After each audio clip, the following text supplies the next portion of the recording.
doontaan aad dambiil ku geyseen ma noqonayso wali dacar kharaar baa taala meeshaas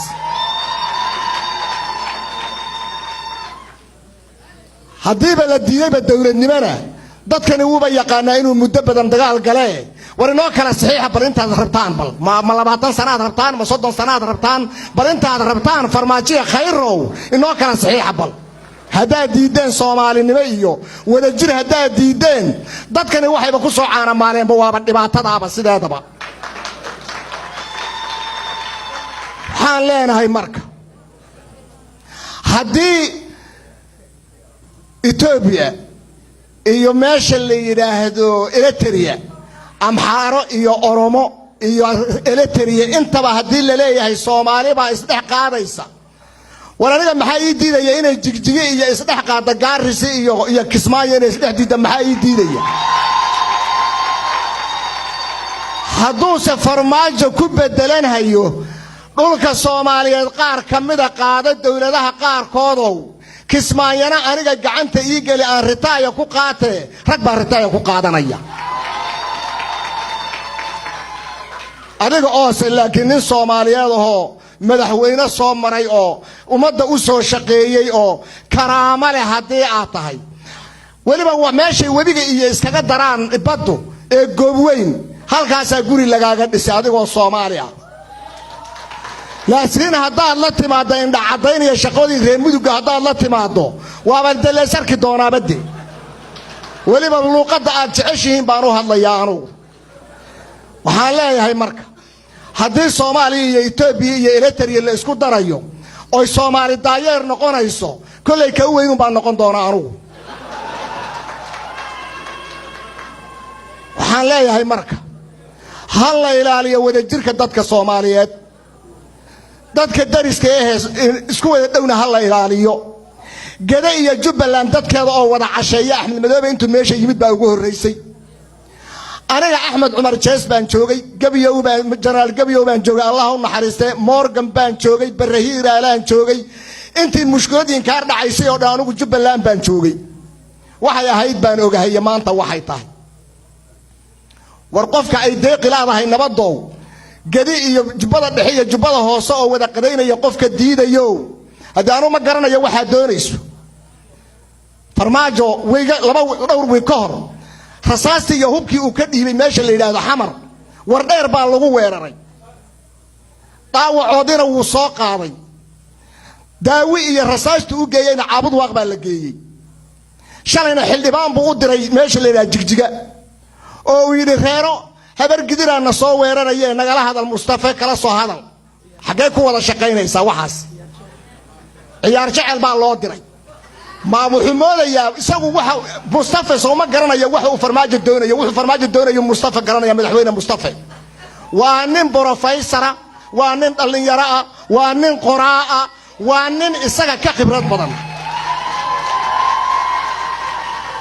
جيس كأفريقيا وحكولة يا بقول يا تدبات تدقمو كلية فرماج أنت تدقمو كلية هاي نوالا يقانا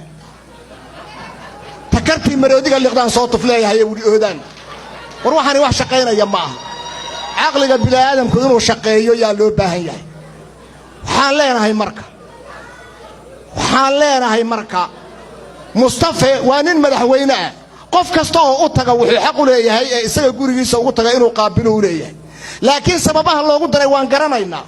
مصطفى inuu soo sawiray ninka la yiraahdo muxuu ahaayay ciyaar jecel dadkuna uu kala shakiyo inta kaliyeed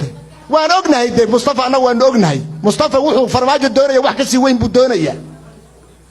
haduu se isku dayo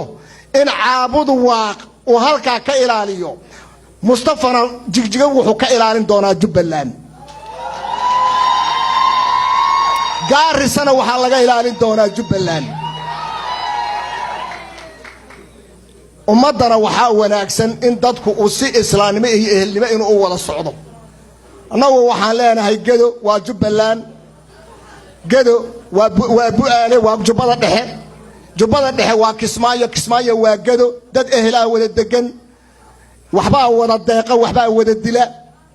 haday laakiin taas deeqi weydo حتى واحد عدونا ولا يسكرن دونا لكن وحلانا واحد في عنا هذا يقو أنت هذان كجدبون dadka xildhibaanada ah ee saddexdan gobol ka soo jeeda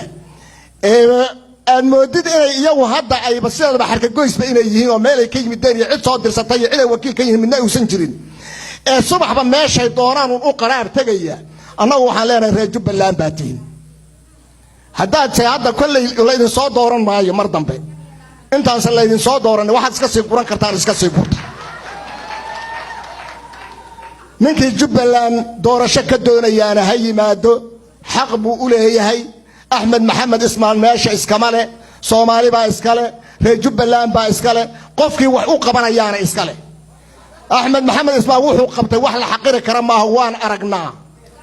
قفكي وحكفي عن قبنا يو أرو مالا الماء كوكرسة الدوري ميني قفكي وحسا كفي عن قبنا يو إمو أو كاري عد كاغا نقاقب لكن حمر بان فرديا أو هبل با يصدر يو يقدم بيو أو العقد الرقاص وقالا لا يسينا يا أو رجوب بلان بان كوكلا قدايا وحاسن نمان مرتو نمر مايسو وحالينا هي مركة خيرية فرماجو dhibaatada ay Soomaaliya ka sameynayaan hadaan iyaga ku noqdo waa niman reer galbeed farmaajo Mareykan buu ka tagay waa reer New York waa reer Buffalo ninka la yiraahdo khayrana wuxuu ka tagay Norway mid walba caruurtoodu waxay u joogaan wadamadan dadka ay duulaanka ku yihiin dadkoodina hore u laayeen haddana inta ka hadhay ay doonayaan inay laayaan dad Mareykan isla yihiin ariga 60 sano saddex wiil oo dhalay baa Kismaayo ku nool iyo mid walba intaas oo ilmoodo u dhalay هل المهدو حق تصبح محكمة دان تجي مرايكنك ولا دعوينية ورسوديان وبتدينا دعويسان تدكينا هدين الله وابلن إلهي فرماجو هدي دب وجهك سوى يديك تدك الصومالية ده أونلاين أيو إسقى أوف ستيسن مرايكن جاب كقوة هدو تدك أونلاين يكتنازل وايو إيه فدراليزم كي تدك الصومالية استو إيمان شهادة وابلن بتشن إن أنك قرآن أبوه أي أولان